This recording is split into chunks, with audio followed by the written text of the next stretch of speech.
Isn't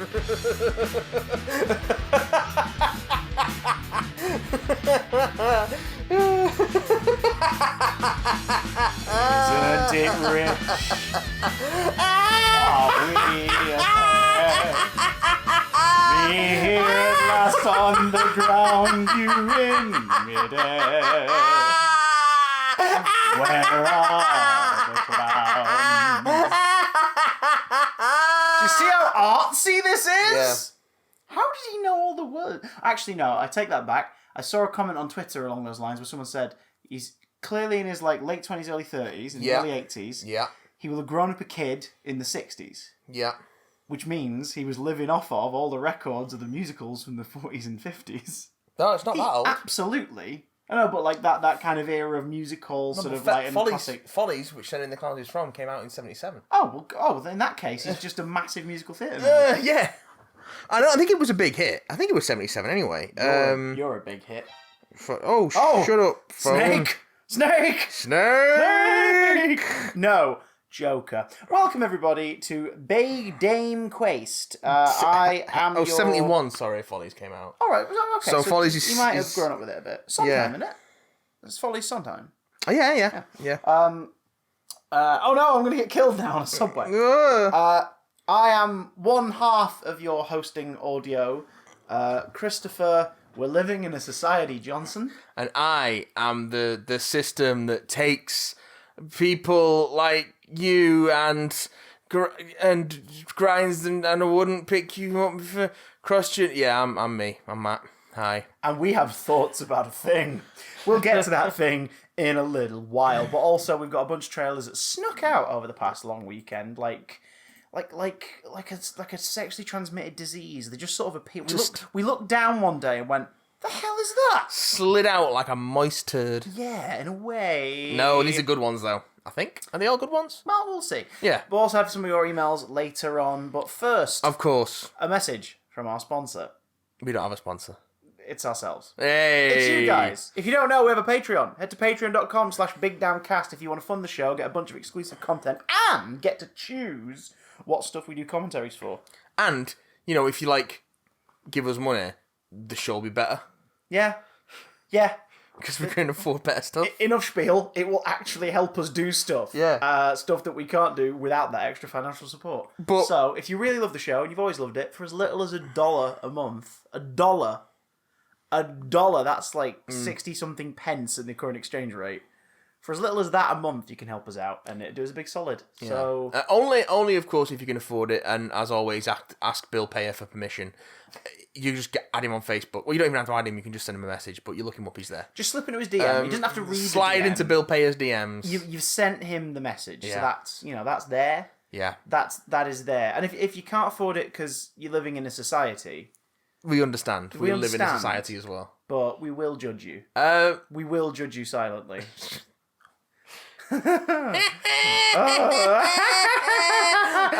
Grim face. What trailers came out, good sir? Well, we had a good look at... Did we now? Picard. Oh, right. Coming to Amazon Prime. The delicious Jean-Luc. Yeah, Picard looks alright, doesn't it? He looks pretty good. It looks good. And the show. Hey, Patrick Stewart has aged like a fine stoner. Do you think? Because he is. Do you think he's sort of affecting a slightly more frail nature in this? From this new trailer? Because I feel like he's hardier than he is in the trailer in real life, unless I've just not seen him in a while. He's slowing isn't the right word to describe him. He is a little sort of quieter nowadays. We see him in interviews. Not in a way that would make you go, "Oh God, is he all right?" Just in a dude's getting older. Like he's allowed to get 70s, quieter. Like at this point. Yeah, but he still is full of a lot of gumption and gusto, and I agree. I think Picard, unlike Patrick Stewart, is indeed probably older. I think Picard is older than Patrick Stewart is. Yeah, if that makes any sense. Yeah. So, Well, because plus he's been through some shit. Like Patrick Stewart is. He's been. You're probably still picking out bits of Locutus, well into your 70s. There's bits of Borg in there that ain't never coming out. They're in there deep. But yeah, looks and doesn't give us that much more an idea of what the overarching plot is, other than he has to get a ragtag crew into space, and there's a girl who wants protection, and Starfleet aren't on board. Yeah, this trailer really hammers that home, that Starfleet are not supporting him in this. So it's a proper, they are criminals, presumably, for taking on whatever this mission is. But it's what's right. And he obviously goes for counsel to speak with, very specifically, it looks like, his actual number one, not the dog he's named after him. So Riker is all up in this piece. Will Riker and his wife, Deanna Troi, let's not forget. She looks amazing. Yeah, Marina Sirtis does look amazing. Jonathan Frakes just looks like old. It just looks like Jonathan Frakes. We made it up. That's complete fabrication. It's false. At least he turned up for this, unlike the many conventions. Hey! He didn't freak out. He's living in the Tony Stark cabin, which everyone seems to be using as a filming location in the last year. It's a very nice cabin. It is, but what other film did it pop up in where I was like, hang on, that's the cabin from... Oh, I've no idea. I might be wrong, I think it's it. Someone has an establishing shot and they're in like a cabin by a lake. Oh, it might be Ben. No, Ben's in the glass window thing, because he's in his little boxer shorts and his business upper half. Someone's in that house at some point in a film. It might be at chapter 2. Is it Bill when he's at home later on? Maybe? I don't know. No, he's in England, maybe. He's in maybe England. With all his old ass books that no one actually owns in real life. With his wife that appears for 2 minutes. 2 minutes. I like it, chapter 2. Me too. It was the better clown movie this year. Hey! Put a pin in that for later. So, so there's, we've got a bit more setup of that. Data appears to be exclusively showing up in premonitions, which is an excuse to get Brent Spiner looking like he did, or as close as they can. As close as they can get Brent Spiner to the 90s films. He's got a noticeably puffy face. Yeah, well, that's the thing. I don't think that'd be as off-putting, were it not for the fact that they're clearly trying to downplay Brent Spiner's older face. Yeah. It looks like there's some digital trickery going on. There's got to be. But that's more distracting. Like, I think we'd be less distracted if it was just, he's Data, but he looks a little older, because Picard's older, so let's just assume he's imagining Data a bit older in his head. Data ages. Although we know that Data, or possibly Lore, is going to rock up later from the previous trailer, where we see somebody in parts in a cabinet. Somebody in a drawer. Didn't Data die in Nemesis? Yes. Did he explode? I believe so. He's looking good if he exploded. Just being parts in a drawer is not too bad, considering he could just be splats and scrapes on a wall. I think he backed up his positronic brain patterns to a lower quality model before he died. So nerd. There is this B4. The backup Data, who doesn't have all the emotional gubbins that 7 of 9. Maybe he's Law knocking around. Yeah, I don't know as much about 7 and 9 because I've never really got into Voyager. But she's there. Not to sound completely shallow, but still smoking hot. More so now with the serious face, business lady haircut, and firing off 2 guns in a corridor. There's something to be said for that, definitely. But yeah, you know what? I'm getting Logan vibes for more than one reason. Logan, I'm not I'm fucking 90.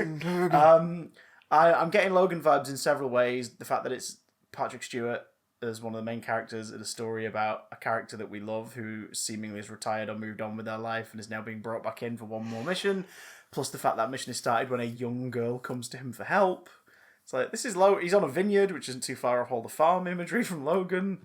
It's like, I wonder if Amazon are doing this on purpose. This vineyard does seem to work, though. Picard Vineyard. That was lovely Neil and Adam and Co. That was our pub quiz name in Fab Cafe a few years ago when we used to go for every Wednesday to the quiz. That's good. We were Vineyard Picard. Vineyard Picard. That's very good.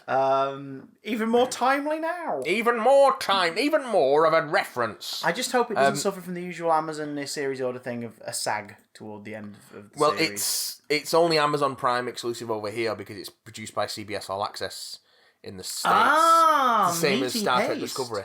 It's just obviously Amazon outbid Netflix for the rights over here because Netflix have got Star Trek Discovery. Which is, it's alright. It's good. If you like Star Trek, but a little bit sort of ruder. A little bit sexier. But can't get sexier than the goddamn uniforms in DS9. Now Amazon have got Picard. those original series hemlines were very high. That cannot be regulation for a nurse. Anyway, you could tell what rank everyone was, not from the badge, but from how much camel toe or ball cleft you could see. Ball cleft, a little bit of ball cleft. How much ball cleft does Riker have? Is that why he steps over the chairs? He likes the wind as it brushes betwixt his balls. Likes the swoop. But Netflix have got their own stuff coming up. We got a trailer for Klaus. Klaus, yeah. Klaus. Which is an animated, a traditional animation. It's not completely hand-drawn. They use tracking software and lighting plugins to give it the sort of more 3D feel. It sort of gives off an air of 3D motion, but it is the design is very much like a watercolor. Yeah.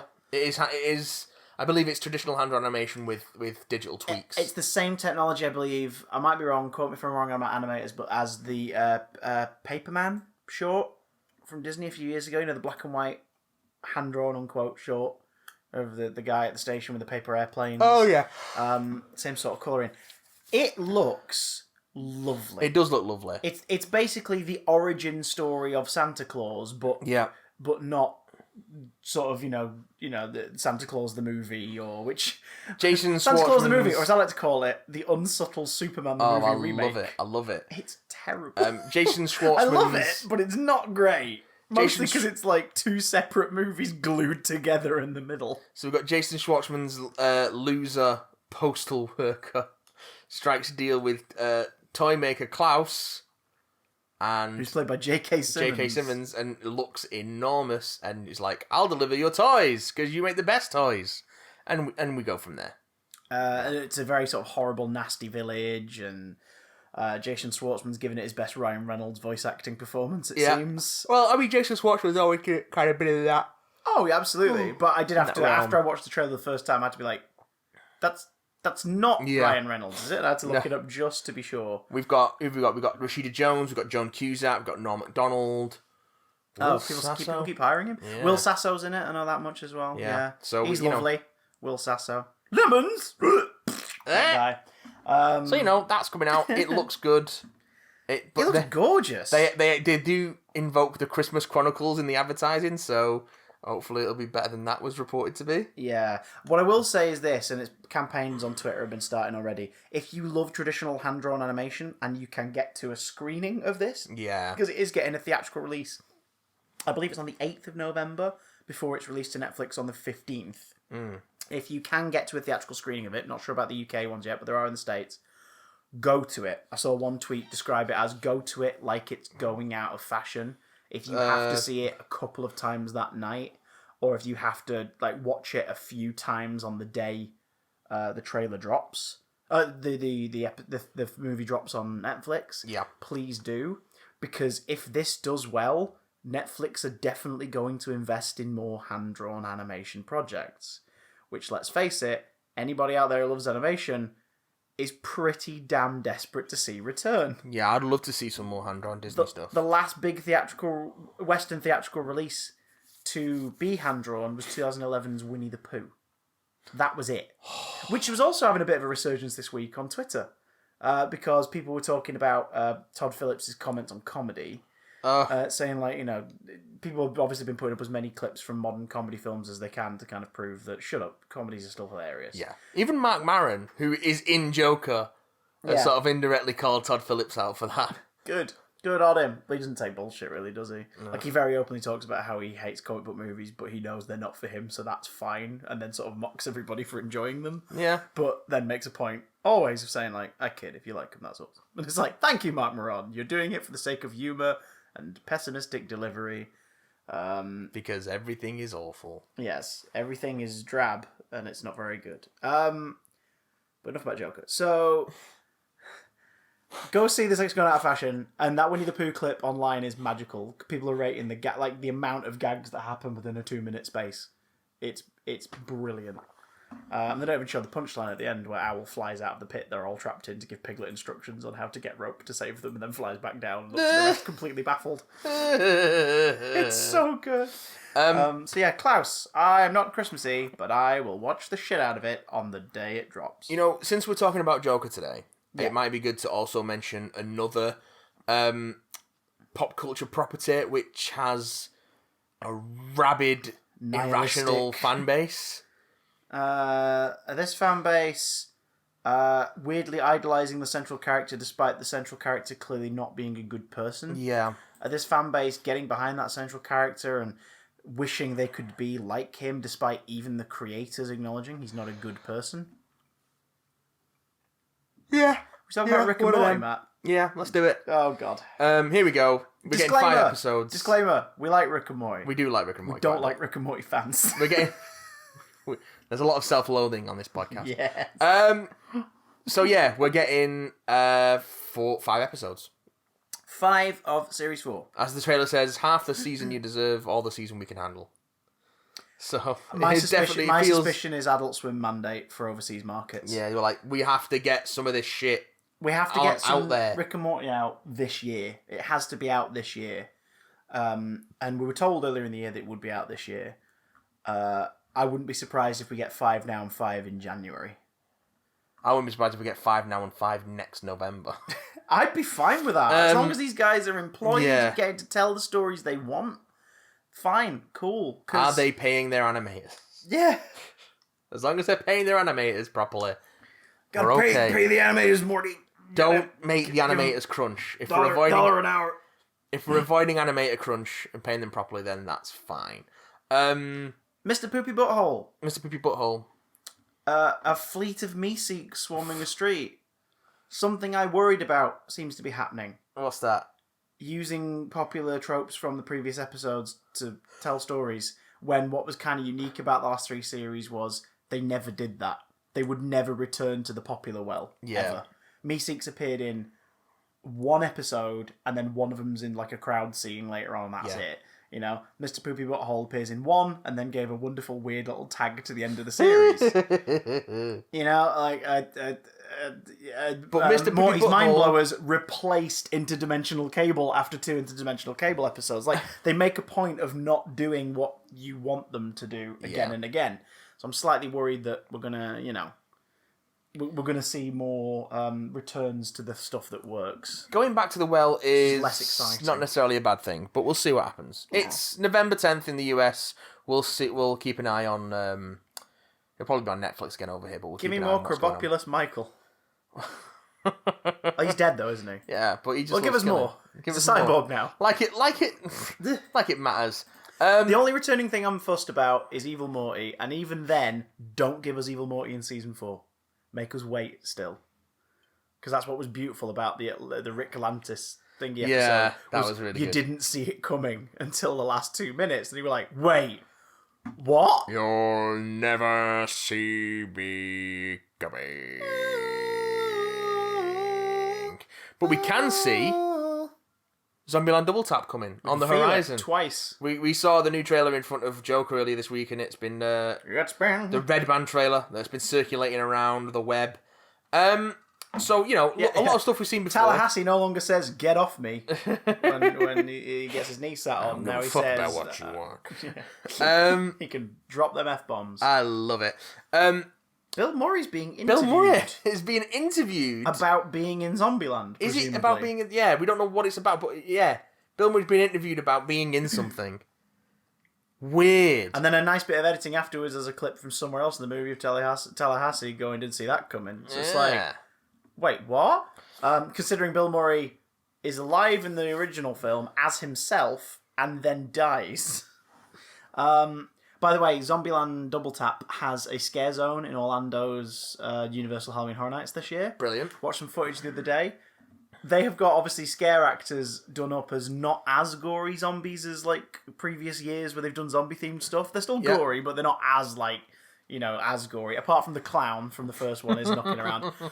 I saw footage of someone walking around. There was one dressed as Bill Murray, like, with the wig and the golf jacket. Very good. Zombieing around... And then he'd they caught him on camera a couple of times, sort of looking around, and then just walking casually, like... So they're playing Bill Murray in the first Zombieland. That's very Which is brilliant. I was like, oh, that's fantastic. Yeah, I'm interested to see Double Tap. I'm interested to see where it goes. I like Emma Stone. Abigail Breslin's great. I'm a fan of Woody Harrelson in films. Don't ask him about what was that film that had the whole Reddit thing going on. Oh, I can't remember now. Christ, it was that film he was in. People kept asking him about it, and it became like a meme after that. And now we will never do another Reddit AM. Don't ask him about getting drunk at Wimbledon. Yeah. Oh God. Yeah. He hosted Saturday Night Live week before last, when this goes out. He's all right. He seems a bit awkward with line reading, but the pre-recorded sketches, he's on fire. And he played Joe Biden in one of the skits. Okay. And he was really good. But it's like, when they do political skits, they kind of commit to cast members. So it's like, so is he now going to be like on call to play Joe Biden every time they need Joe Biden? If they can get him. Because like, when they need Trump, they bring back Baldwin, regardless. Like, they keep bringing him back. If they can get his organic pears, then yeah, he'll come back. Yeah, he just... If they can't bring back his organic pears, they'll have to find another Biden. Phoebe Waller-Bridge was the host last week. I saw her opening monologue. It's fucking brilliant. The opening monologue is stellar. It's one of those there's one sketch she's in that is one of the funniest things I think SNL might have done in about 40 years, which is a Words from the War, which is a letter writing thing between a husband and wife, one at war and one at home. And it's so well paced. It's fucking excellent. SNL is mostly misses. That one is an absolute hit, and it's mostly down to the escalation of the gag, but also just Phoebe Waller-Bridge's actual English accent helping cement the joke. Do you find the only cast member who's funny is Kenan Thompson? Yes. Do you find yes that SNL hosts tend to give better opening monologues when they are comedians who write their own material? Yes. When they're guests, it's fine, but it's written for them, so it's more about the whole like, hey, this is... I have a weird mixed feeling about SNL in general. Whenever I hear stories about it and how like nightmarish it is to get your own sketches like, you know, pitched and accepted, how horrible the atmosphere is, the tight rehearsal schedule, all this, I keep listening to that and I just want to turn to them and go, bitch, please, we used to churn out 7 of those fuckers live every afternoon on CBBC. Y'all motherfuckers are lightweights. But, you know, unique position. So yeah, that was the big damn SNL minute, courtesy of Zombieland Double Tap. Now, it's fun. I want it to be good. I want to have fun with it. Let's get on to the topic of the week. You've seen our spoiler-free... You've seen our spoiler-free... In a society... You have seen our spoiler-free review on YouTube, presumably. And if you haven't, you should. It's what you fucking deserve. You've also seen the movie, presumably, because every fucker else did. We're not going to waste too much time on non-spoilers. Yeah, we're just going to breeze through our general impressions of it. Our emails are also about Joker, so if you don't want spoilers at all, go watch the film and then come back to listen to this in a couple of minutes. So... Oh, lordy. Joker is a 2019 motion picture starring Joaquin Phoenix and co-written and directed by Todd Phillips. It's about sort of the DC Comics character, kind of, in a way. The film is a homage / love letter / rip-off of Scorsese's King of Comedy, Taxi Driver, and a little bit of Fight Club. It is an unpleasant, nasty film which has been getting very, very mixed reactions, originally just of two extremes. People who hated it, thought it was garbage, and people who absolutely loved it thought it was incredibly deep and fulfilling to watch. It now has a third set of reactions, of which we seem to both be of the camp of. But good stuff. I think I'm more positive on it than you are. Yeah. It made me feel physically sick. There's my review. The film made me feel physically unwell. And I don't mean during, I mean thinking back over it as the credits rolled. My overall thoughts... You've been dreading this, haven't you? Yeah. You turned to me in the cinema the other day and you went... Oh, look, can you not talk about it when you get home so Lucy doesn't have to hear you talk about it? I was like, it's fine. And to my credit, I didn't bring it up at all after I got out of the car. I feel for your wife. Put on Good Omens and watch something fun instead. That's all, you know, that was on my worry. That's fine. I filled myself with positivity and watched Michael Sheen enjoying crepes. Oh, fan-fucking-tastic. I am more positive on this film than you are. I think it's... Well, you're wrong. It's okay, with some really strong performances and some good ideas, but is ultimately a bit flimsy and nowhere near as smart as it thinks it is. I think it is a really bad script with a really gross central message. And before anyone's like, what, inspiring shooting? No, no. I'm not sure No. it has a central message. That's my problem with it. Well, that's what I'm saying. I think it feels it does, and as a result, it's just garbled nonsense. Yeah.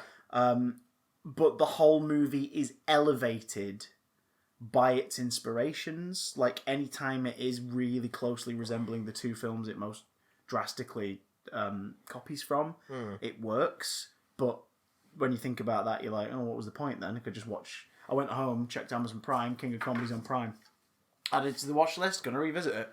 I think it is a film that is elevated by its central performance of Joaquin Phoenix as Arthur Fleck doing the most acting. Yeah, because... But not in a, this stinks of I want an Oscar really, kind of way. If you actually look at what is in the script, at least what comes through on screen, in terms of, dialogue and action, there isn't actually that much there for him. Yeah. So much of it is coming from him and his performance, and not much coming from the actual script, it seems to me. Yeah. I'd love to get my hands on a copy of the shooting script. Me too, actually. I'd love especially to read it. Especially knowing that Todd Phillips was rewriting it during production because he knew they wouldn't have time for reshoots. Because he made, let's emphasise this, we're going to go into a separate thing about Todd Phillips, but he made Joaquin lose all that weight. Joaquin Phoenix did not want to lose £52 for this role because he's kind of sick of doing it. I guess because of other work / his own preferences, Joaquin was like, yeah, I'm not going to do reshoots on this because I'm not going to maintain this body / lose all the weight again for you at a later date. It's just rough, man. So, good on Joaquin for sticking his ground on that one. Because you see him in interviews doing the junkets for this film, and you're like, A, wow, he's super uncomfortable, and B, he looks healthy and glowing. Oh, that's because he's actually got some weight on his face. He ate a fucking sandwich. And he's well, he ate a vegan sandwich. He's a very big vegan advocate. So I'm not sure. This isn't a mocking comment. Vegan sandwiches are good. I'm pescatarian, so I've got no clue what I'm fucking talking about. But like, how do you plump up on a vegan diet? Lots of potatoes. Natural carbs, and stuff like nuts. You just ate a load of vegan and, pizza and mushrooms. Just and a stuff. load of vegan pizza. Yeah, like cheese substitutes. If you can. I've not come across many vegan substitute cheeses. They've got some in the Asda, the little Asda. I might have to try some of them. I have to give them a go. Have you tried a Beyond Meat burger yet? No. Oh fucking hell! Did you see? Really nice. Did you see? Did you see Brewdog's hybrid burger?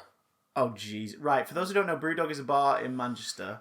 Not just in Manchester. There's loads of them all over the place. But this was the Manchester one that was plugging it, wasn't it? Well, there's two in Manchester. There's one on Oxford Road. Oh yeah, and then there's one on. There's one on on Peter Street. Oh right, yes. Yeah, opposite AMC. They hybrid burger. Fuck me. Basically, they wanted to. They know people like to have the vegan option, not necessarily because they're vegan, but because they enjoy it. They enjoy mixing it up in their diet. So their thought process was, let's create a hybrid burger, a burger that features the best of a meat eater's option and a vegan option. Now, if you were just mixing up sort of like certain elements of the vegan thing and just saying, do you know what, sod it, like we're going to make the cheese, the vegan halloumi or something like that. Yeah. Sure, whatever. That's great for people who want dairy substitutes. But that's like saying, we'll give you the vegetarian option, but for extra 50p, we'll put bacon in it. Yeah. It's like, what? No. What the hell's wrong with you? And the way they were putting it is like, it's the best of both worlds. It's like, no. No, you're missing the point. No, you fucking idiots. Suffice to say, they're not sponsoring the podcast. Yeah. We're sponsored by Almost Famous. No, we're not. But if they'd like to. This fucking hybrid burger. Duh. It's 50% meat and 50% plant-based Beyond Meat burger. The fuck's the point in that? I think that perfectly sums up Joker. What really. the fuck is the point? But yeah, it's 50% one thing, 50% another. Neither should be put together. No. And they don't quite make anything worth buying. Your Beyond Meat the comment just got me going on that one. Yeah, that's fine. Fucking weird. It works. Joker. I think after the 70 tangents I insert, you're owed at least one. Let's go into spoilers on Joker. Yes. And go into why it doesn't quite work. General thoughts. If you liked it, awesome. If you haven't seen it and you're unsure, go see it. You might get something really good out of it. People are really liking it, so there must be something there. Friends of the show, big fans of it. Go see it. for yourself. But what follows now is our spoiler-filled thoughts and opinions on the movie. Yeah. Ours, not yours. If they don't match, that's totally fine. I can't believe I still have to say things like this, but here we go. I mean... So... Right. I hated this movie. I didn't hate it. I liked aspects. I admired some choices. So what did you like? Let's kick off with some positives. Let's kick off with some positives. I like Joaquin's performance as Arthur Fleck. Yep. I don't feel he mishandles the aspects to do with mental illness, implied Asperger's, things like that. He does not mishandle it, and he does not do it in a Rosie O'Donnell on getting the bus with my sister kind of way. Like it is, you know, it's masterfully handled with a great air of sensitivity. His turn towards psychopathy is believable and troubling, and at no point does he play it up to the camera as though it's a good thing. You definitely don't want Arthur, by the third act of this movie, you don't want him to go down the path he does. The earned feeling of like, and now he's the Joker, comes from our external knowledge and love of that character. So it's exciting to see the Joker be birthed on screen. Yeah. But it's not his intention. I don't and feel rightfully like... so, you kind of feel conflicted in the last act on whether or not you should really be enjoying watching him doing what he's doing. Yeah. I don't think the camera or the editing is that sensitive toward it. I think they play up that this isn't this awesome, guys, which I feel is kind of gross, but we'll get back to that. But I think they're also kind of coming at it from the perspective of the characters in the universe.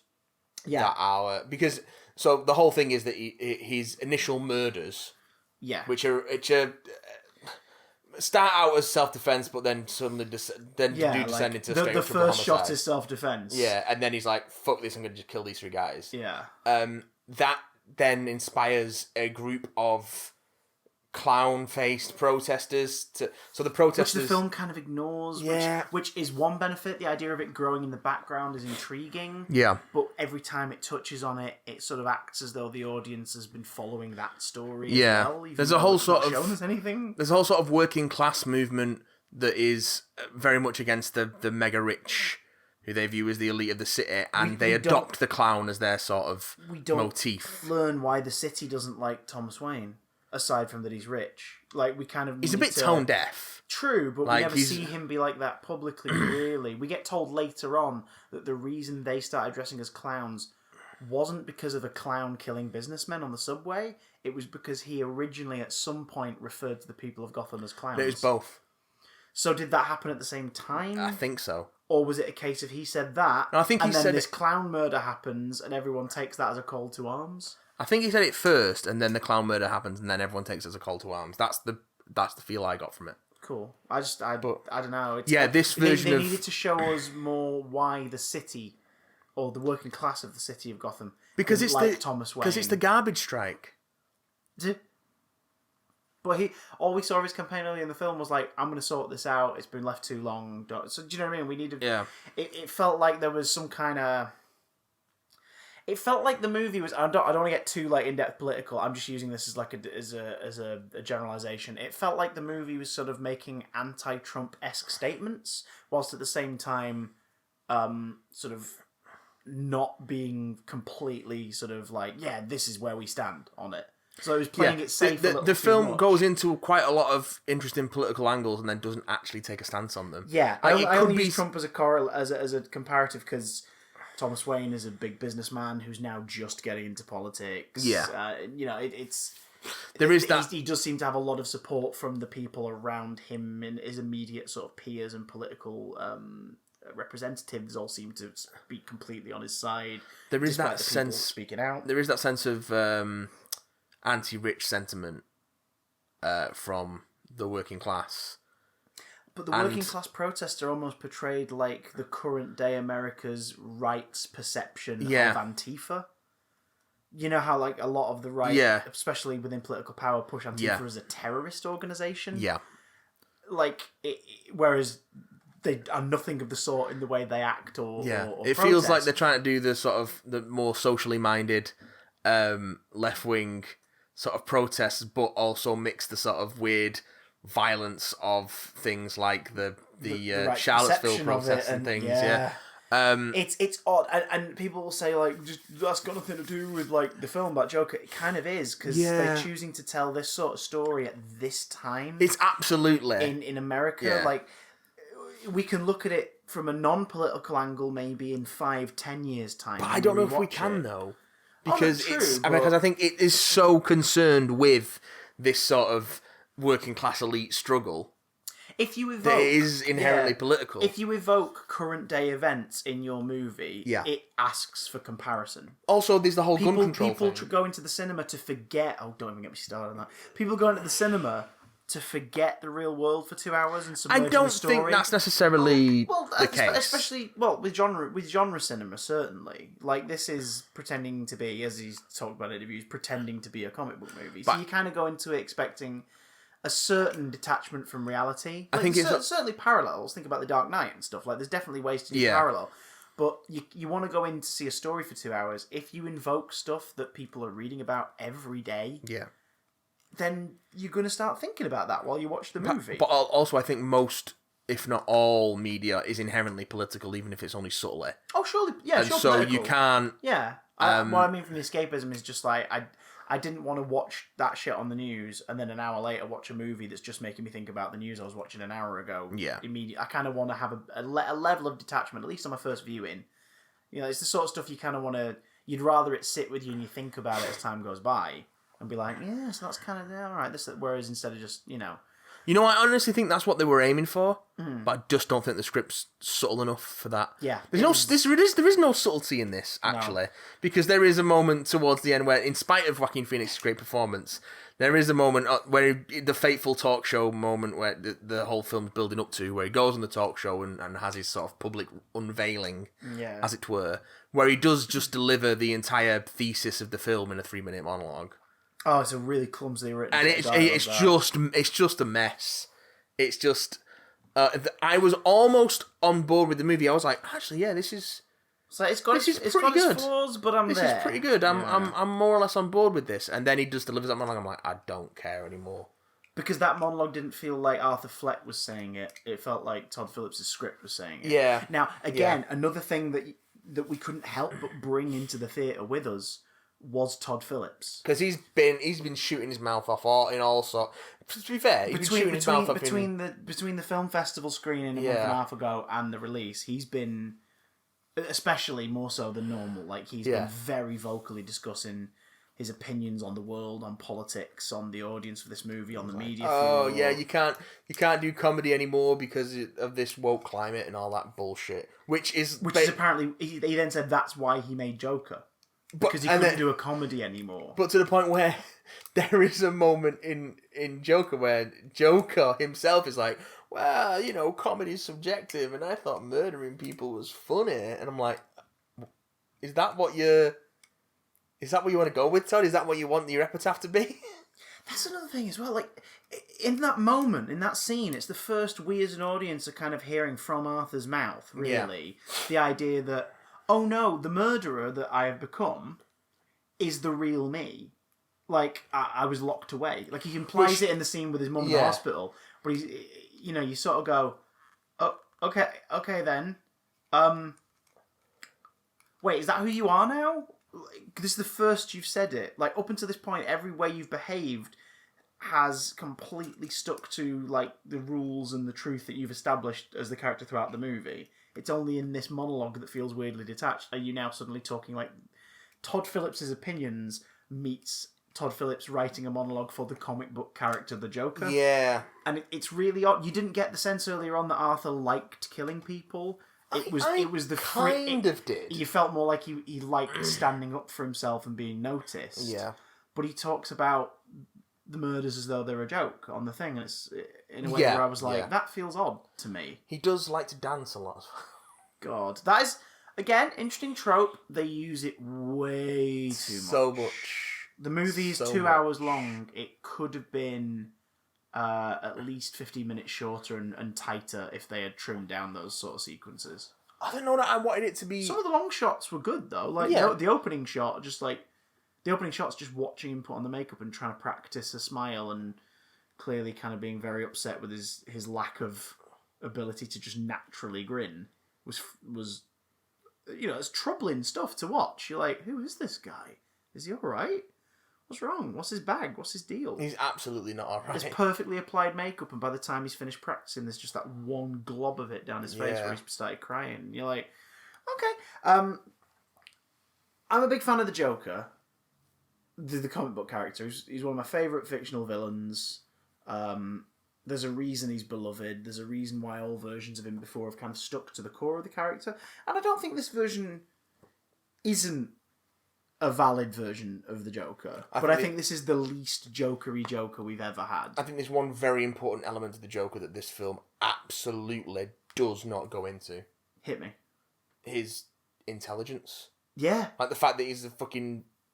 He's a master planner. And he does have, sort of harebrained schemes, but they're meticulously Joker planned. products! Yeah. Brand. He's been using brand. And it's none of that in this. This version of the Joker is just a very lucky, scrappy idiot. Yeah, he just about gets through everything. He has no talent for fighting. No marksmanship. He's not a combat guy. He's got a bit of combat pragmatism in the way that he kills Randall with scissors, doesn't he? Yes, but even then, that feels premeditated in that moment. Yeah, he gets a drop on someone. It's not a. When he comes around here, I want to do this, and I'll do it. And then after it's happened, he's kind of knackered because it's taken a lot out of him. And if you put this version of the Joker up against even the most incompetent version of Batman, it would be fight.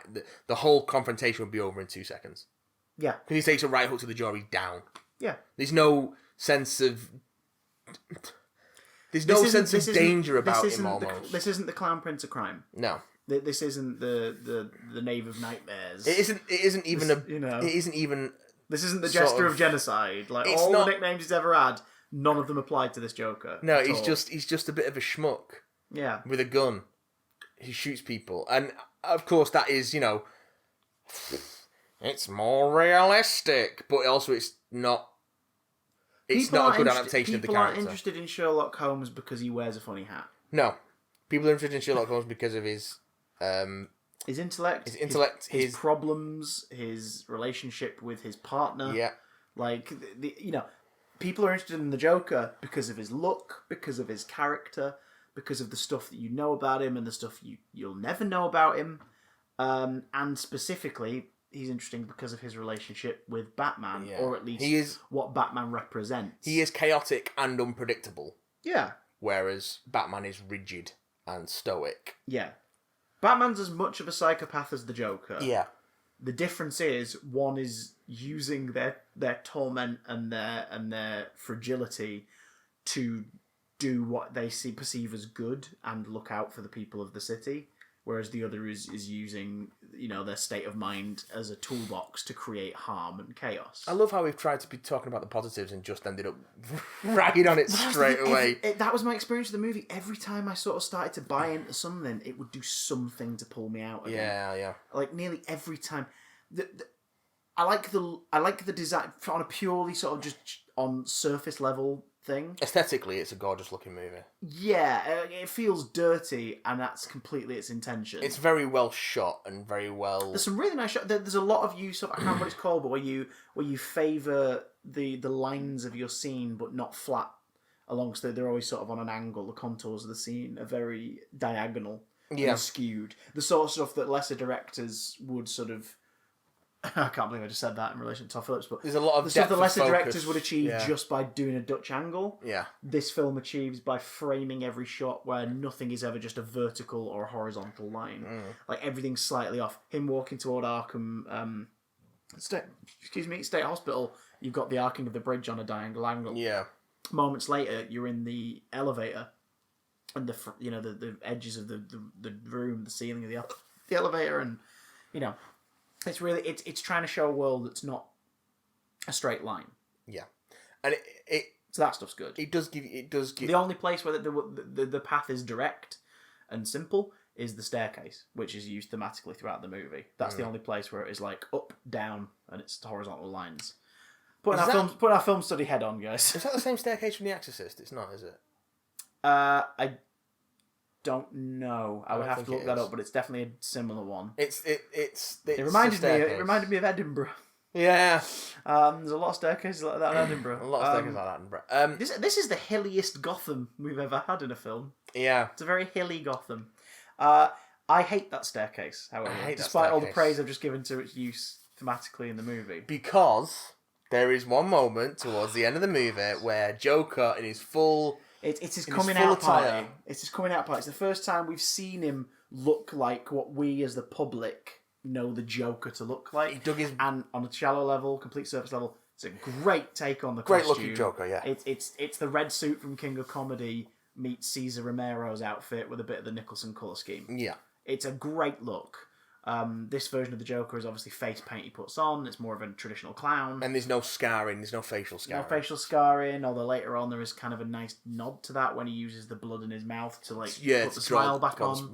That was quite good. And the green hair's very Ledger, but all the same it's still quite bright and vibrant, so it's very Romero and Nicholson, like it's all the Joker kind of thing. Yeah.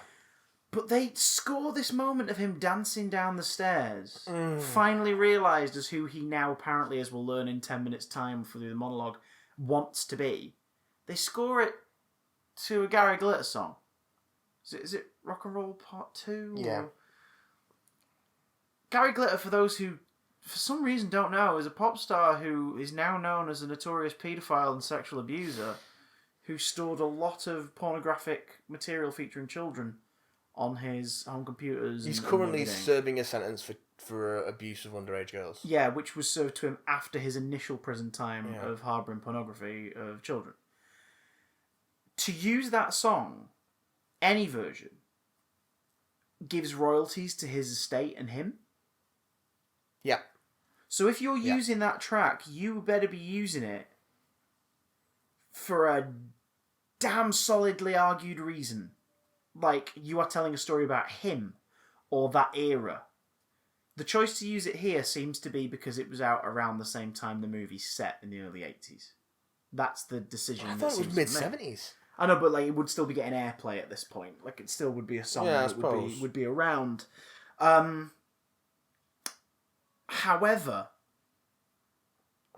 is there really a good excuse to use his music anymore in anything that would give him money?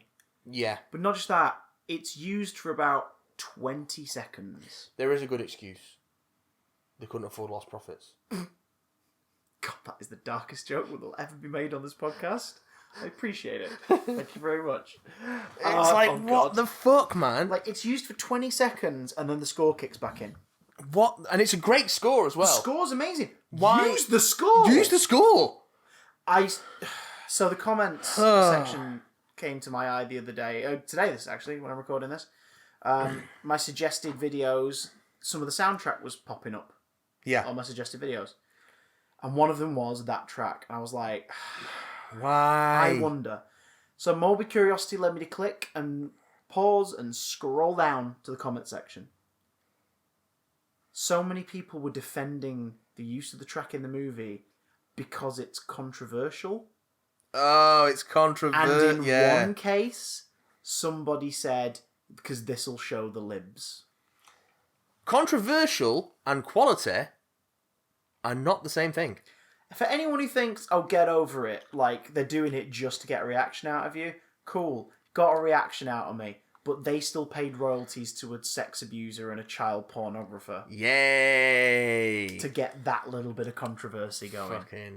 Fucking gross. And the more I read about Todd Phillips, the more I'm like, that was his call. Yeah. That was definitely his call. He obviously has final say as director, but stuff can still happen in a production that's out of the director's hands. Yes, yeah, absolutely. That's solely his. I bet it is, and it's gross. Now that's a nice little segue into the setting of the film.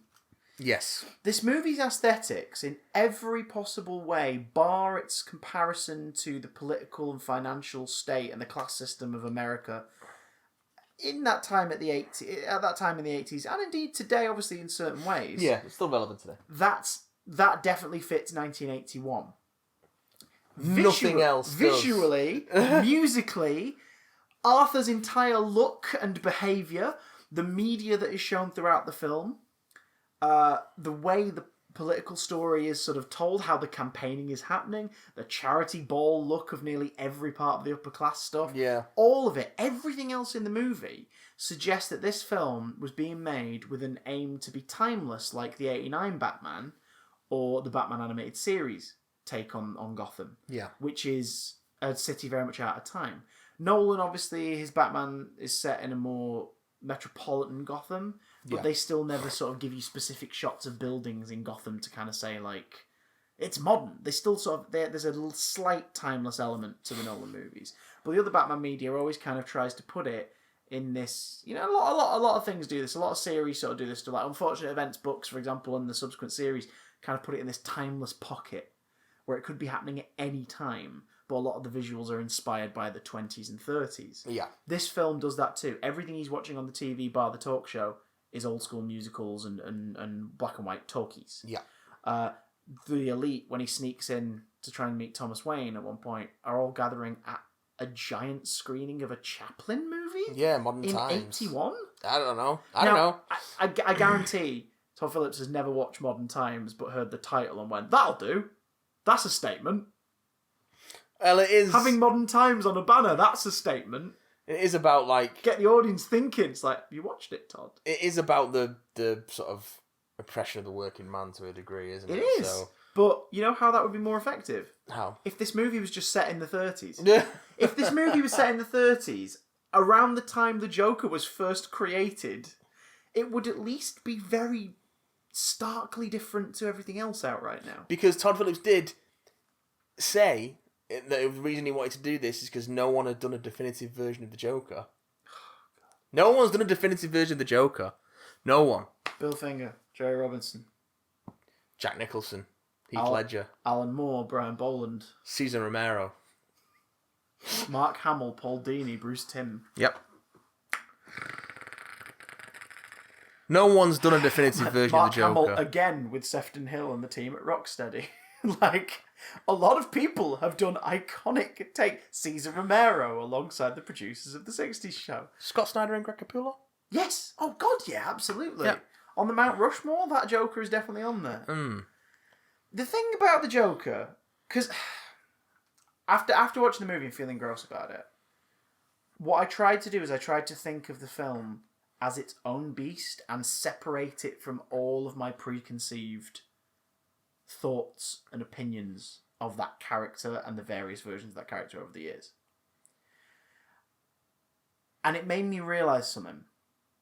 If this movie was just the story of a man called Arthur Fleck who goes through this experience, and all of the film happened exactly as it does, except it wasn't set in Gotham City, the state hospital wasn't called Arkham, the politician wasn't called Thomas Wayne, and he doesn't adopt the identity of Joker at the end of it. If you took out those four things, the four key these are from the Batman world things, this would be a pretty solid Taxi Driver-esque movie about a man with problems who goes through the worst shit ever over the course of a couple of weeks and snaps and causes a social political movement.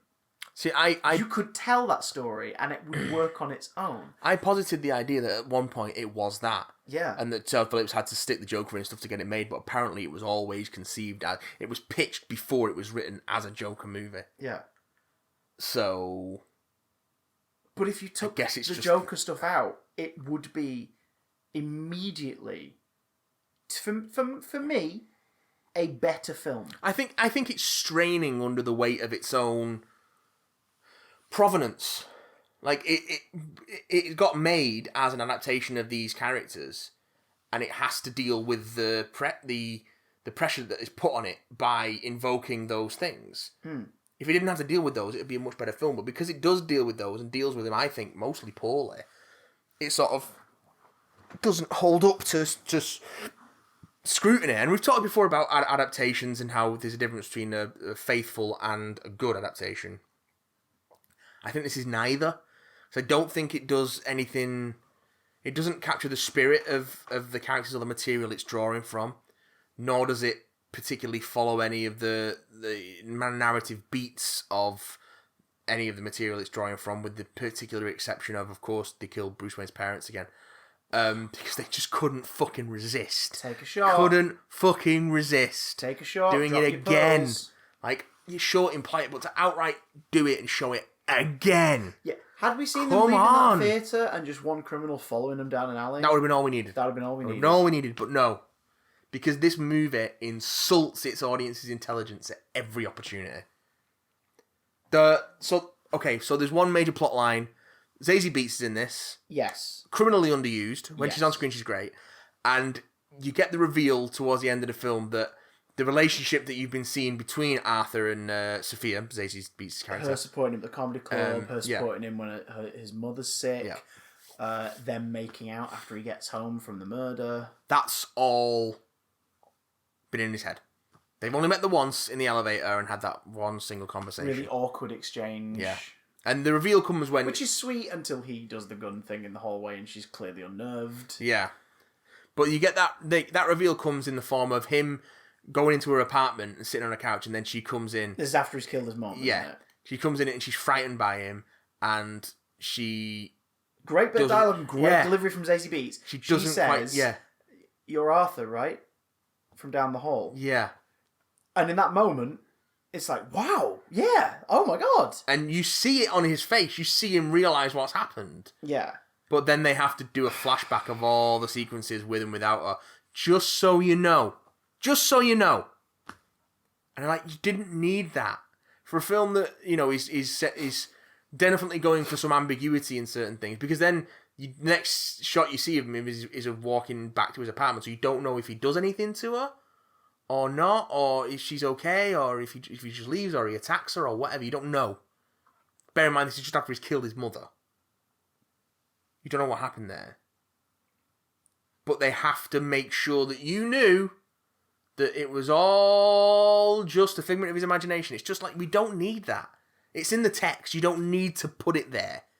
If you're not paying enough attention to the movie for you to understand from the dialogue what's just happened, that is the movie's fault for not engaging you, and it's also kind of your fault for not engaging with the material.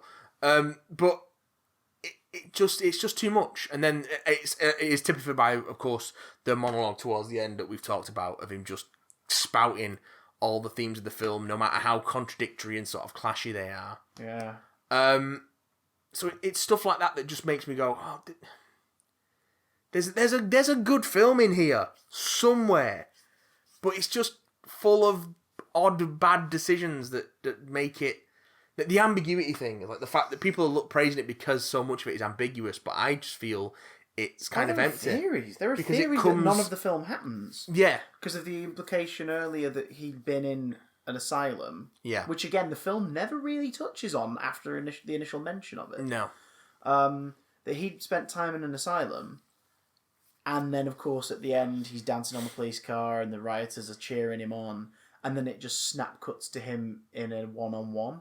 Yeah. Or it blacks out, and then it cuts back to him in a one-on-one with a therapist, in an interview room, like in presumably Arkham State Hospital, because we can't call it asylum apparently.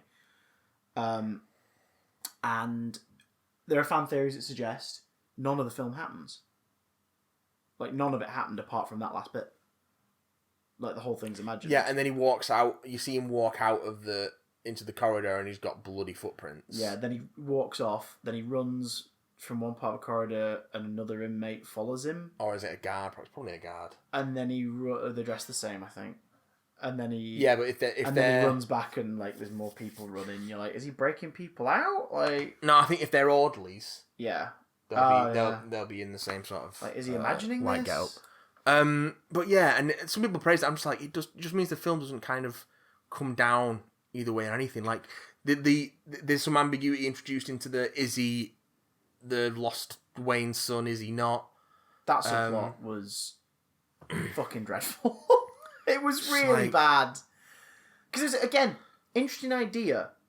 the idea that his mother is determined that Thomas is going to write because she used to work for him and all the Wayne employees are family, because in this version Wayne is he's just an industrialist. Yeah. Who has a whole big like corporate spiel of everybody's family, everyone who's worked for us in the past, everyone works for us now, they're all family.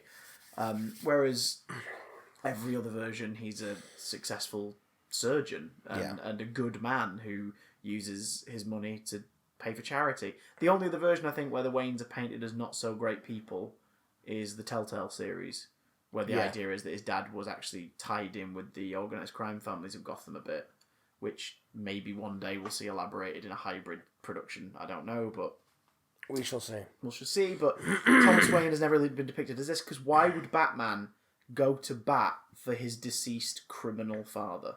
Yeah. Do you know what I mean? Like, or his deceased twat of a dad. Well, obviously it's a case of that he sees his dad in a different light to everyone else. But the Bruce we see in this film is just so miserable. He's just this sad little kid who's permanently dressed in formal wear. Yeah. He's playing on the playground and he's in like a $200 like coat, and it's just like, what is going on? And then although, did you spot the nod to 60s Batman? Where he gets off the playground by sliding and he goes down a pole. pole. So in this scene, you can see a young Bruce Wayne slide down a pole. This is identical to the pole used to enter the Batcave in the 1966 Batman television series starring Adam West, which is also the direction the pole was facing. Sorry guys, we accidentally just turned on an emergency awesome video. So, just, let's talk about the Waynes. Thomas Wayne. Thomas Wayne. Bit of a cunt. Bit of a twat, that was it. Brett Cullen, the actor who plays Thomas Wayne, because it was originally Alec Baldwin. Yes. And then it was replaced with Brett Cullen when Baldwin had to pull out. Thanks for that mental image.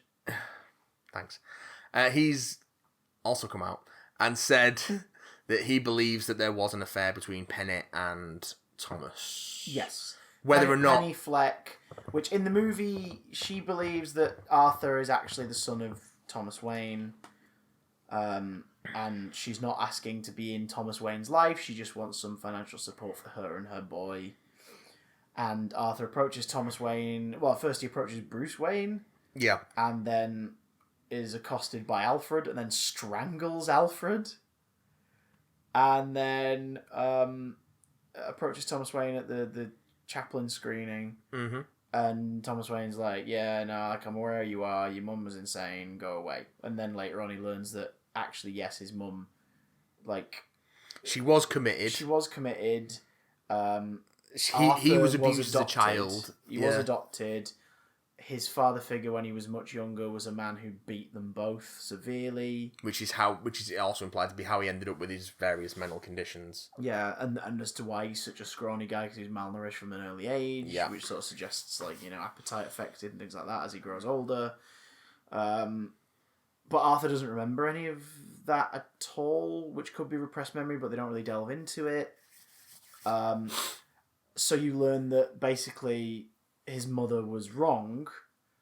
But yeah, the thing he played Thomas Wayne said it, and I was talking to you about it the other day, wasn't I? The way I interpreted it as well was, yes, Thomas and Penny, when she worked for him, they at least screwed once. Yeah. And then he tried to cover it up by, you know, letting her go. Or because there's the photo. You see the photo with his... photo of her, on the back it's got Love Your Smile, TW. Yeah, so it's either Thomas wrote that or she wrote it because she thought there was more between them and she was just filling out the fantasy. Like, you know, there's something that's happened. I think based on Thomas's reluctance to talk to Arthur full stop and the fact that Alfred is semi-aware of him when he figures out who he is. Like, I think they definitely slept together. I don't think Arthur's Thomas's son at all, because we know he isn't. We find out later. But they're at least like, oh shit. Well, this could spoil his campaign if somebody had an affair whilst married comes out. Well, the fan theory is that all the adoption papers and stuff were forged by Thomas Wayne's people. Because people really want the Joker and Batman to be brothers in this universe. Because I just think that I can't wait for a 30-year-old armor-clad Batman in the late 2000s to punch the shit out of a frail 60-plus-year-old guy in clown makeup. Yeah, even if they were contemporaries, like a Batman would just beat the shit out of this Joker in about 2 seconds. Like, there's no way. I know you said you'd be interested to see version of Batman meet this Joker, because it would be an interesting take on. Well, that what dynamic. would be interesting is not as brothers in a not this context. I mean, that plot line would be interesting in a Batman Joker movie where there is the tension of Batman potentially discovering the possibility that this Joker might be his brother. Yeah, there's a story there. There's a story in there, but it's a Batman story. Yeah, exactly. It's like without the there's no impact on Arthur Fleck aside from his obviously personal revelation of being part of a family that you didn't know. There's no impact on him in a compelling way. It relies on you, the audience, to be aware of who the Waynes are for it to be interesting. Todd Phillips said that this is a real movie disguised as a comic book movie, but he relies so heavily on us knowing these characters to care about his film. Yeah. Even in the story elements. Not just to sell tickets. But if you made a more compelling film, I might have just cared about it on its own merits. But as it is, you didn't. And the comic book stuff in it isn't enough to sort of keep me interested. It damages it. This is like Child's Play 2019. Yeah. Every time it tries to checklist off stuff you expect, it moves away from what made it unique, which was whenever it did its own thing. The same way that the Buddy doll didn't need to be called Chucky and it didn't need to be roughly the same plot as the original Child's Play. No. You could have created a great horror about an automated toy, like smart toy, and the stuff that can lead to. But that's the thing, though. If this wasn't pitched as a Joker movie, Warner Brothers wouldn't have invested in it. Well, the thing is, this movie's already been made twice as 2 separate films. I say to everybody now, anyone who saw it and absolutely loved it and is completely baffled by our reaction to it, if you've never seen Taxi Driver or King of Comedy, please watch them. Because when you do, you'll go, oh, this film already existed. Here it is. And again, it's personal opinion. You might still then prefer Joker, and that's fine. Obviously, it's your own opinion. Your opinion is completely fine. Yeah. But at least do it, because I think everything people love about this pre-exists in those 2 movies. Do you know what I mean? This film very blatantly nods to it. King of Comedy is about a stand-up comedian who's not very good, who becomes obsessed with a specific talk show host and wanting to appear on his show, eventually taking him hostage. Like, his fame corrupts him, he has affairs, he becomes a violent man. In that original movie, the talk show host is played by Jerry Lewis, and the comedian, our nasty protagonist, because again, we're not against films about horrible people. You can make a film about a horrible person and it can be compelling. Really, the John Wick movies, they're about an actual murderer. Yeah. Just because he does it in retaliation to his dog's death in the first movie doesn't mean he's a nice person. He's still an assassin. Like, you can make those sorts of films. In the original movie, that protagonist is played by Robert De Niro, who is cast in the role of a talk show host in this, who Arthur is obsessed with, and his big dream is to be on his show and perform his comedy on his show. It's so on the nose. It's not homage anymore. It's checklist. It's crossed the line of homage and into imitation. Yeah. Which is the sincerest form of fuckery. Yeah. It's like, really? Really? You're going to go there? I just... Watch those 2 movies, guys. Watch those 2 films. And just... be completely honest with us. If you've never seen King of Comedy or Taxi Driver, or you saw Joker, and you like Joker, as a little experiment, please go watch one or both of those other films. Yeah. And tweet us or email us and let us know what you thought and how it made you feel about Joker retroactively. Yeah. Might not change your opinion at all. Might make you like it more. Might make you question it more. I'm just curious. Go out and do that. De Niro's great in this. De Niro is great. Especially in his 2 big scenes, the dream sequence scene, and I've seen some people complain online about, like, why does he, like, start getting really antagonistic with him when he confesses to the murders on the show, and I'm like, because at no point do they paint De Niro's character as a piece of shit. They paint him as an arsehole. Yeah. Who takes advantage of this, like, clearly sort of not the quite there gentleman for the sake of entertainment. But when they invite him on the show, they don't invite him on the show to be like, look at this dickhead. They invite him on to talk to him because people responded to the clip. Yeah. See, and it may be down to De Niro's performance or the direction, but you never get the sense that he was going to bring him out and tear into him. No. You get the sense he was giving him a chance to talk. Because he seems genuinely kind of upset and surprised when Arthur isn't playing ball at first. Yeah. And it's like, oh, okay. And Joker, as he's called at this point, does point out, like, you know, you're a horrible person. Like, you took the piss out of me, and then you brought me on your show to keep doing it. It's like, at no point does it imply that. Of course, he's going to start to be like, right, so hang on, you killed those people. Like, why? Of course he's going to do that. Because panicking is not going to help. No.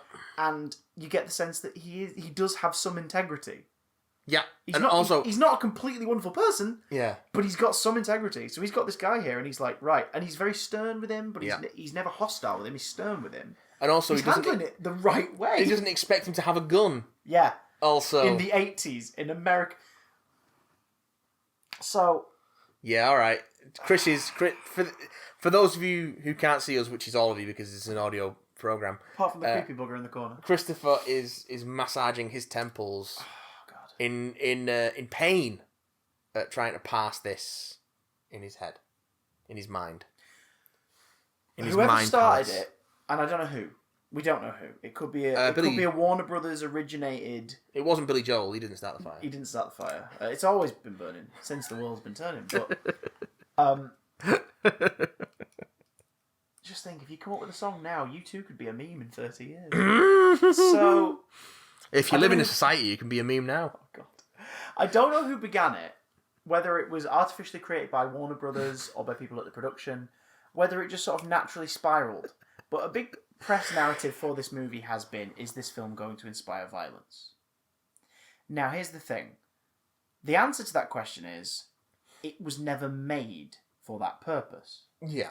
That's the answer to the question. You can't definitively say no, because violence erupts from the individual. Yeah. The film is not a call to arms, so make it clear that no, this film is not designed or intentioned to inspire acts of violence. The film doesn't have enough integrity or enough... what's the word I'm looking for? It doesn't have enough of a message to be a call to arms. It doesn't have enough conviction in its themes to be a call to arms. Quite rightly so in some aspects. It doesn't say Arthur is right in what he chooses to do. But it also then muddles the message by like talking about like, no, he's right to make these points and he's right to make a stand here. But there is a guy holding a sign saying kill the rich. Yeah. So now that's of course stood at press and this, that and the other and blah, blah, blah, blah, blah, blah. Well, but we do live in a world where in the primary country of release for this film, the United States of America... The country of production. Someone can walk into a store and if they have a relatively unquestionable mental record or doctor's record or certain permissions, certain allowances, they can purchase then and there a firearm. Well, now, I'm not going to get into the... A lot of states don't necessarily have background checks and some of them are like, they're right there next to the frickin' chocolate bars and, you know, not literally, but, you know, the idea that you can just pop to the shop and be like, oh, well, I'm out, I'll pick up a gun. Pick up a gun. Now, I'm not getting into a Second Amendment debate, but I will say this. This is all I'll say on that. It's called an amendment. It's there to be amended. Do you have small villages and territories that are under threat by other people looting them anymore? 30 or 50 feral hogs, maybe. For God's sake. Do you have to hunt for your food anymore? No. Okay. That's my thoughts on that. But... And this movie does touch on gun control very briefly. Very briefly, but it also is a movie where Arthur getting hold of a gun, it's implied for the first time in his life... Yeah. Is the thing that makes him feel free and alive and when powerful. He shoots in retaliation at first, yeah, and then with intent, the three businessmen on the subway. Right down to, like you said before, him getting out of the damn train and following and shooting several times in the torso the third businessman. And he falls down on the steps, just like in The French Connection. Yeah. Did you know Todd Phillips also watched and enjoyed The French Connection. Oh, God. So, while the movie does not endorse real-world gun violence... It doesn't. It does. It does.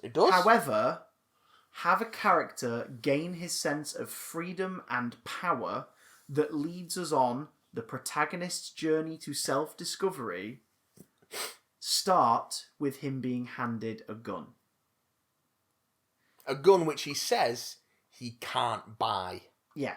He's not allowed to buy. So the film makes a point of being like, of course Arthur shouldn't be allowed a gun. But someone still handed him one. And narratively, it was the device that starts his turn toward who he becomes. So it is kind of an anti-gun movie in that sense. In that sense, but the gun was still the thing they used to make a point.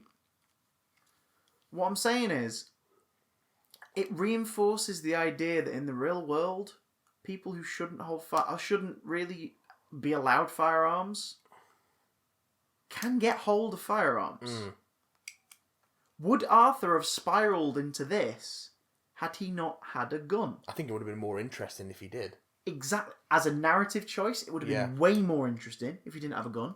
Would have been way more interesting if he didn't have a gun. It would have been way more akin to the comic book character that the film is invoking. The Joker uses guns, sure. Oh, yeah. But he doesn't just go around shooting people unless he thinks there's a joke in it. He likes to use knives. He loves to use knives. He loves to use freaking boxing gloves. He sprays toxic gas in people's faces that contort their faces into a rictus grin and then kill them, based on who's writing it, through poison or through suffocation because their breathing channels are now all creased up. The Joker is not a gun. I find the context of firearms in this movie odd because, like you say, there's a lot of anti-gun messages in it, but our protagonist still feels liberation because initially he fires off at people and kills them with a gun, which he then keeps. It provides one of the movie's most genuinely darkly humorous moments where he's dancing in the hospital, and we see him on the job, and you go, "Oh my god, this job suits him perfectly. Like, he is happy." And he's making people happy. Like, that's great. And then the gun falls out of his pants. Yeah. And everybody's just like, what the fuck? He scoops it up and is like, shh. That is a wonderfully dark comedic moment. And I remember in the cinema, I don't know if you felt me to your right, but to your left, but in the cinema at that moment I went, because it just took me by surprise, like how sharp that moment was. And people are going to be listening to this and immediately as well jump into the reaction of like, oh, you just have a problem with guns, don't you? Yeah, yes, I do. But I don't have a problem with them in cinema, in film, in storytelling. No. They have their place. The same reason why the military need firearms. The same reason why law enforcement in certain countries need firearms. In certain states, in certain examples and cases, need firearms. Like, there is a place for defense in the real world. But, like, it's just weird how much this movie is very anti-gun, but is very reliant on guns to tell its story. I find it really, really weird. And like you say, it would have been 10 times more interesting if he didn't have a gun and defended himself differently in that moment. Because we've cited this before, I talked about it last week as well. This is one of those movies that it plays on fantasy fulfillment to a point. We all have frustrations. We all are in positions where something is horrible that we wish could change, be it our finance, our life, the way our healthcare system is or isn't looking after us. There are certain things we'd love to do. That twat in the car behind us who keeps beeping even though I can't do the thing. You'd love to get out and just slap him. Of course you would. This movie definitely does feed into some of those desires. Yeah, Falling Down is an example I've cited before of a film that does that for the first 15 minutes, and then the character played by Michael Douglas starts to do things and say things that any nice, normal person who is human and gets some kind of kick out of watching him do what he's been doing for the first 15 minutes would go, oh, hang on, that's going too far. That was racist. Yeah. Where the hell did that come from? Oh, hang on, no, okay, you got a bit too far. And that film preys on that on purpose. It kind of gets you into fantasy fulfillment place and then shows you, but the reason you don't do this is because you're not a monster. An evil piece of shit. Like, in that movie, he has some problems, but it is very clearly signposted that he is a horrible person. And the movie toys with you for that first 15-20 minutes before really brings in the story of the detective who's been looking into his thingy and trying to find him, and you realise that he's not just sacking off work for the day, he's actually pursuing his ex-wife and child, who are, for safety reasons, like, in a different city and everything from him now. Like, you know, Joker definitely has some aspects of that to a point. We've all had that horrible day at work where we just want to quit in a spectacular fashion. Oh, yeah. Like when he leaves and he sort of he clears his thing after he's been fired and he makes a point of insulting everybody and then comes back in. And even though obviously it's uncomfortable to watch to a point because of the way Arthur does it, the bit where he says, wait, I've got to punch out, and he just punches the clocking thing off the wall. Yeah, that was quite... And then scribbles out, don't forget to smile, and he just scribbles out the forget to on the sign on the way out with a marker that he's clearly brought in for that purpose. And like stuff like that is kind of like, yeah, you get it. Oh, you get it, There's little moments like that in the movie, which of course, like, you're only human, you're frustrated, there are problems in the world, and things are shit, and you're treated like crap. And sometimes it would be nice to not lash out, but at least tell everyone else to fuck off just for a minute. You know, because we live in a society. I just think this film sometimes forgets where the line is. Yeah, I feel the same. Because it's expecting our audience to root for him because of things the film does, because of how sympathetic he can be, and because it expects us to root for him because he's the Joker and we all love the Joker, right? And I think that's part of the problem I have with it, in that it doesn't seem to have enough of an opinion on what its characters are doing. Yeah. So that it feels ambiguous in the worst sense, in that it doesn't really have anything to say about what's going on in it. I'd rather have there be a plot structural antagonist, someone who was actually opposing him. Yeah. But to tell that story, you'd have to tell the story where he becomes more of an active, violent force earlier on in the film. Yeah. And then you may as well just tell a Batman movie. You may as well just do a Batman movie instead. Funny that. Yeah. Now, box office and Warner Brothers will tell us to go fuck ourselves. Yeah, anyway, this movie's doing really well. It's currently charting, as of the recording of this, to, once all the numbers for international market are completely added up, a lot of critics really like it. The highest opening for an R-rated movie of all time. Yeah. It's already the highest opening for a movie in October, like ever. But you know what the thing is? So it's doing very well, and that's not because people wanted to see a story of Todd Phillips talking about social unrest and everything. People wanted to see a Joker movie. Yeah, because people like the character of the Joker. I have a feeling. We're curious about it. And it had beautifully cut trailers. Let's see how trailers were beautifully cut. Let's see how it drops off, because I tend to find that opening weekends don't necessarily mark the quality of a film, because it will give people haven't seen it before they go. It'll give it bragging rights forever. Yeah. Because of the success of its initial opening. It's going to get bragging rights forever because of its critical success. Yeah. Like, this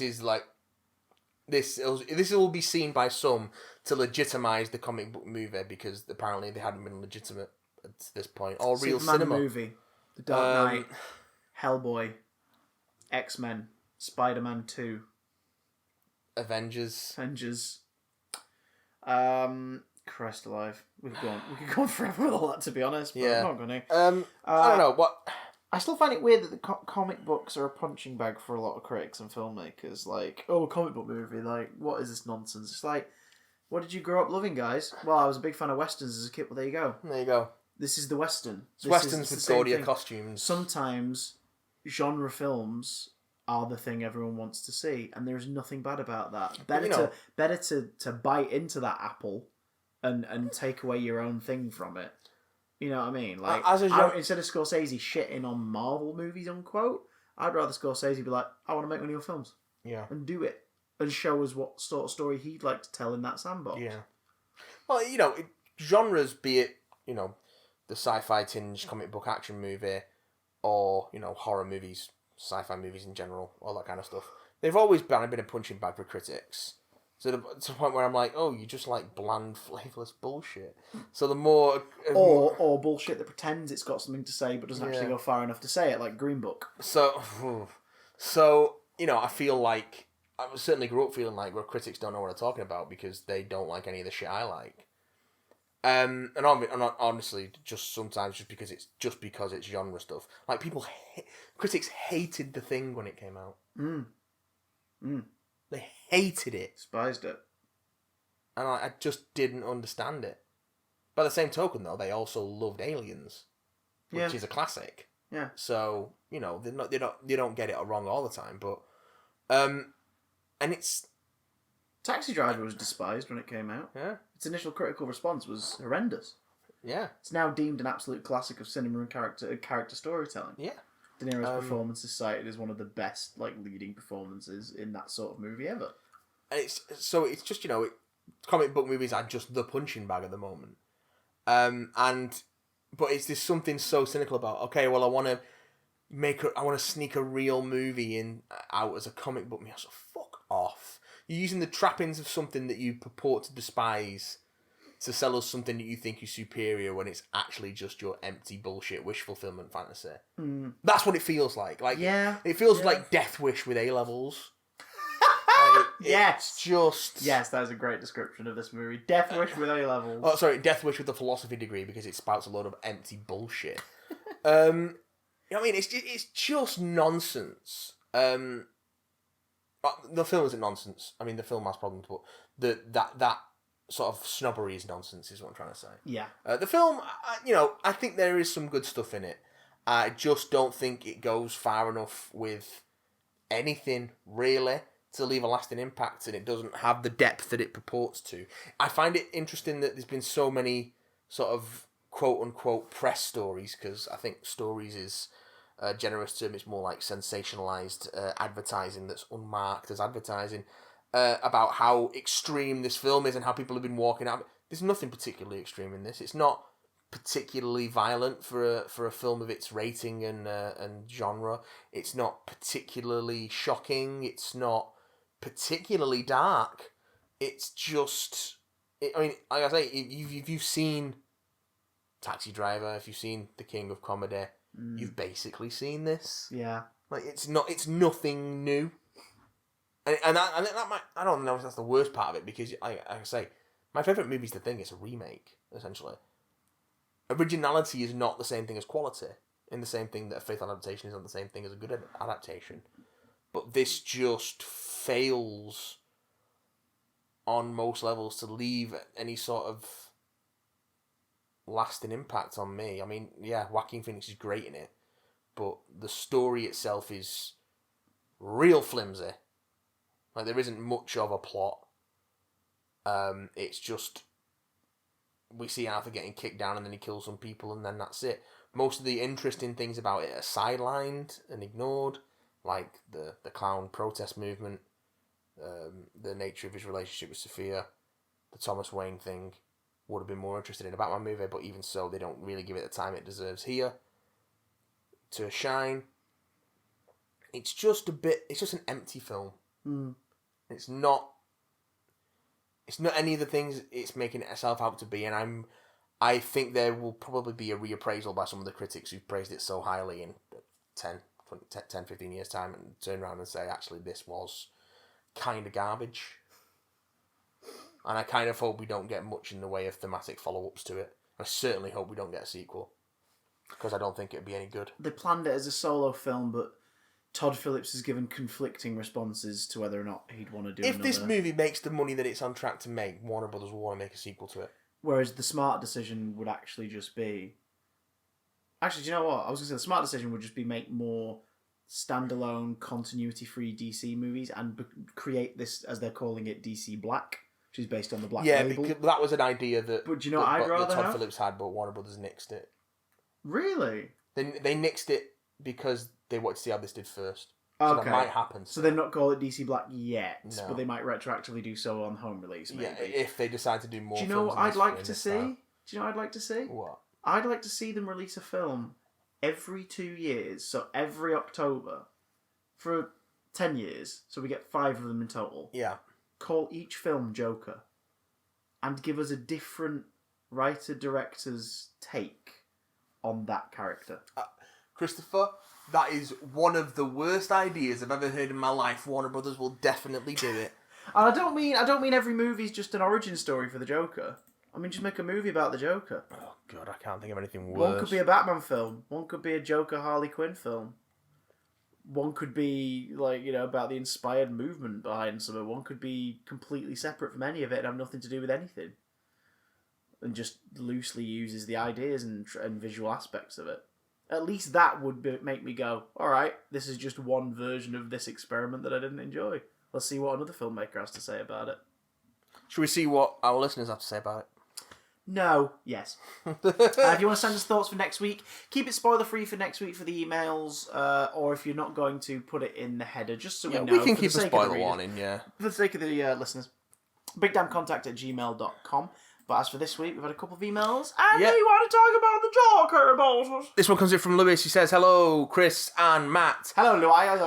Yes. I really wish Todd Phillips would shut the hell up. Me and you both. Sorry.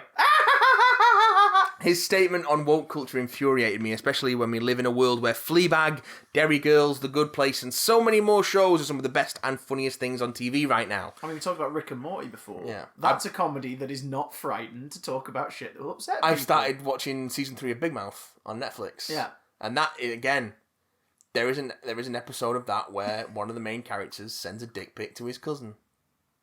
Because that's what teenagers do when they're growing up nowadays. Always Sunny. Oh, Always Sunny. That's been running for, what, 14 years? Yes, yeah. Like, that is one of the most uncomfortable, dark, and, like, nasty shows out there. It's hilarious. They're very careful about how they do things. The horrible stuff is from characters who are horrible, and you laugh at them. Yeah. Not at what they're saying or what they're doing. You're laughing at their expense because they're horrible idiots. He's just bitter because no one wanted a hangover for. He has said some supreme...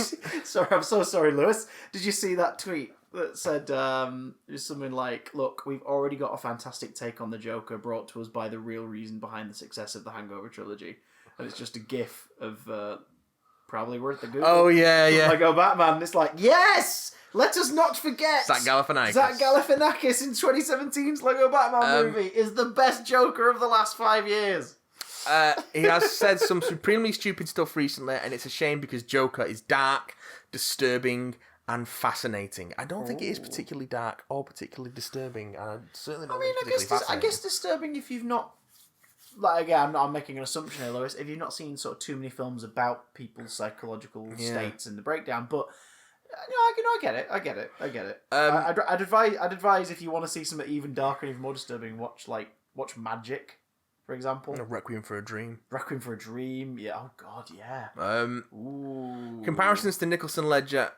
Joaquin Phoenix knocks it out of the park. Comparisons to Nicholson Ledger and the rest feel almost superfluous here, to be honest, because his performance is so different in a film that's trying to be so different. Yeah, I wouldn't put him up against the other Jokers for comparison because it doesn't feel like he's playing the same character. I think it's hard to say that this film's trying to be so different when it is so derivative of its influences, though. But I see what this means in terms of like it's not. This isn't a story about the guy who fights Batman. The cinematography is gorgeous. The score is hauntingly beautiful, and the supporting cast. Yes, the supporting cast are truly excellent. It's not a perfect film at all, and I need time to digest an awful lot of it. Certain choices didn't sit well with me, and there are points where I roll my eyes at the script and dialogue, but I'm going to be thinking about it for days, and the film undeniably represents an evolution for comic book movies. Ultimately, the clown Prince of Crime will always be a more interesting character when he's paired with Batman, but I'm really glad I saw Joker. I think the positives outweigh the negatives, and while I get why it doesn't work for some people, I'm excited to see what the future holds for the genre. I think it's insanely exciting that DC and Warner Brothers are giving filmmakers an opportunity to tell unique stories and make films which stand out amongst the sea of comic book flicks. And it seems that trend is being kept up with Cathy Ann's Birds of Prey, hopefully. I'm looking forward to Birds of Prey. If I had to sum up my personal thoughts on Joker in one short statement, it would be flawed, but fascinating. All the best, guys. Really curious to hear your thoughts on this one. I'm really glad you dug it, though. Yeah. I honestly am. People are liking it. I was speaking to two very close friends last night, and they really liked it. I don't understand why. But, if you're getting what you want out of it, then, like I said, there's got to be something there, so... Big props to you, Lewis. I straight up am delighted that you really enjoyed it. Dear Chris and Matt, this one comes in from Tom Monte. Matt, it was absolutely wonderful to witness the return of the Tom Monty voice last week. I can't recall the last time it's made an appearance. I only whip it out for special occasions. Ooh, baby. I saw Joker on Friday, which I had very high hopes for, but whilst I did enjoy it, I wasn't blown away like I wanted to be. Maybe it was because the fully formed Joker was only on screen for about 20 minutes at the end, but those 20 minutes were the highlight for me and left me wanting more. There was something cool about sort of seeing, because that was the closest we got to the movies and Joaquin's take on the character we know, and it was mostly, it was very evocative of the Killing Joke version, where we kind of see him, we're given the monologue over the speaker system at the House of Mirrors, and it's also, and you can sort of see him kind of actually bearing some emotion. He kind of like quietens for a moment. It made me think of that a bit. Like we're watching the Joker. We're watching a version of the Joker, but he's in a vulnerable moment. And it's also got shades of the talk show appearance in Dark Knight Returns as well. Yeah, because as we've established before, Matt, those are the only two DC books ever written. Did you not know? Did you not know? I mean, I have it on good authority from Warner Brothers Studios and from every person working at DC's film division that there are only 3 graphic novels, Matt, in existence, and they are The Killing Joke, The Dark Knight Returns, and Death of Superman. Yeah. So there we go. That's a very small library. Why doesn't everyone have a copy of those? They should do a box set. And just call it the Let's Get It Over With box set. Yes. There's more than this, the box set. Joaquin Phoenix has said that this would be his only outing as the Joker. Can we just take a moment to appreciate his name is Joaquin? But the film ended with that ambiguous Bruce Wayne setup. It's not an ambiguous Bruce Wayne setup. We know Bruce Wayne's going to become Batman because we've seen his parents get murdered. Is he? Yes. Is he? Or is he going to become Clown Man? The Robin Hood of the people. Yeah, that's it. He doesn't become a vigilante. He just becomes shit scared of clowns and never leaves the house again. Do you think we'll see this version of the Joker again? Probably not. I hope not. I think it should exist, and not just because I didn't enjoy the film. I think it should exist as a unique. I think he'll have a rough time getting Joaquin Phoenix back for another one. Yeah, considering he's turned down quite a few Marvel roles, at least the Hulk and Doctor Strange that we know of, and I think others as well. Norton, because he doesn't want to do multiple films. Norton recently spoke finally about Incredible Hulk. What did he have to say for himself? He basically said that he admires what they've done and he thinks it's really cool, but it's not what he would have done. And Kevin Feige threw him under the bus. And he says, Kevin's a really nice guy, so I was very surprised by that. I just hope he's well. It's like, huh. Then you hear other stories about people who work with Ed Norton, and you're like, I think you might be the dickhead. Yeah, we'll see. There's 2 sides to every story. Not necessarily both of them worth hearing. Yeah, I don't think that is an ambiguous Bruce Wayne setup. Like, that's just the origin of Batman that we've seen X number of times before. Like you said earlier, it would have been 10 times better had they not shown the shooting in the alley. Had they just shown them leaving the theatre, going down the side of the alley, and someone following them. Had they just shown that, it would have at least been like so that's this version of Gotham's take on that. Yeah. But instead it was, we've got to show it. We've got to do it. Fucking pearls. Oh, we've got to do the pearls as well. God. Where did they first appear? Was it in year 1? Was that the first use of the pearls? Possibly. And then everyone's made a point of showing the pearls. The pearls. It's horrible.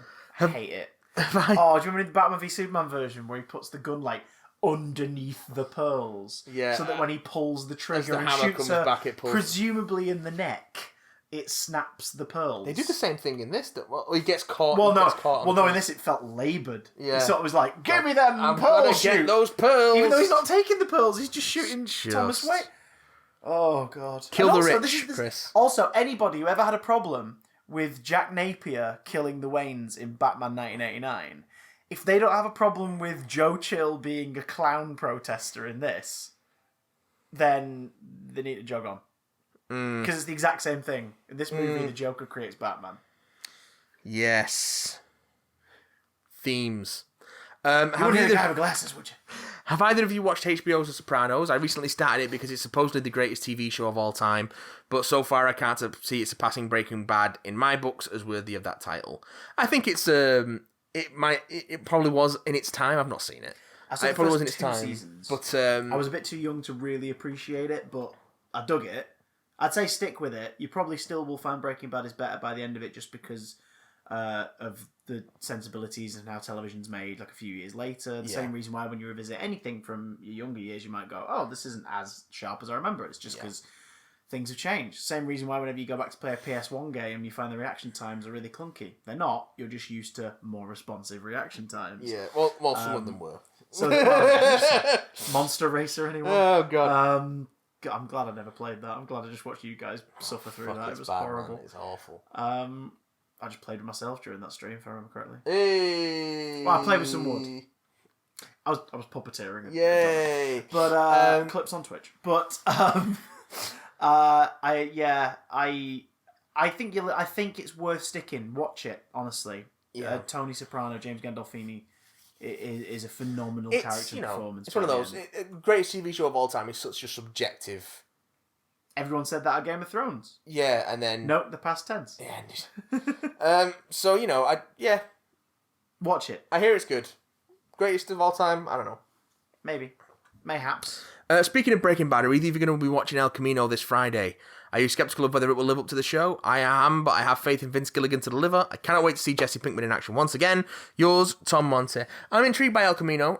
I'll get to it. I'm in no rush. I'll probably watch it within the next week. Yeah. Just because I'm going to get like super busy in a month and a week. And I'm like, anything I can absorb now, great.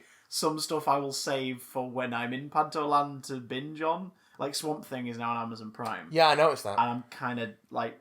Because within the realms of clickability and trends and algorithms, folks, there's no point us talking about Swamp Thing as a main topic.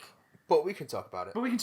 But at the same time, I'm like, considering it won't exactly give boost to the show, and I need stuff to box set when Panto starts, I might take it with me for I went November. a bit of an Amazon Prime binge yesterday. You know what I watched? What did you watch? I watched Children of the Corn.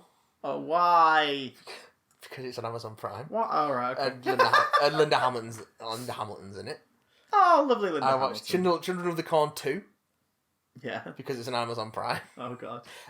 Children of the Corn 2 is way more fun, but much sillier. Children of the Corn is just aggressively mediocre.